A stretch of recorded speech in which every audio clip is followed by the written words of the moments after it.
Hi guys, in this video we'll talk about how to book on booking.com without credit card. Now how can you do the booking?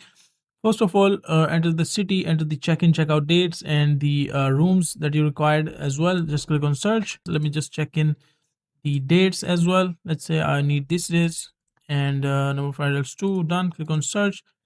So you will see the hotels exactly like this one, as you can see. So once you go through the list of the hotels, you can just do the booking on the hotels which have no prepayment needed. Pay on the property. Like some of the hotels do need prepayment, but some of the hotels do not need the prepayment. So what you can do is just do the booking inside those hotels which is required, like no prepayment needed, which have this requirement, no prepayment.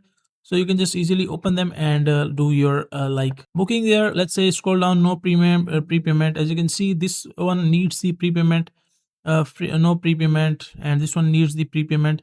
So if you book hotel which needs the prepayment, you will require a card. But if you don't, if you book like this one, no prepayment, so you can book them easily and pay at the property. So that is a simple and easy process of how you can do it and pay at the property on booking.com.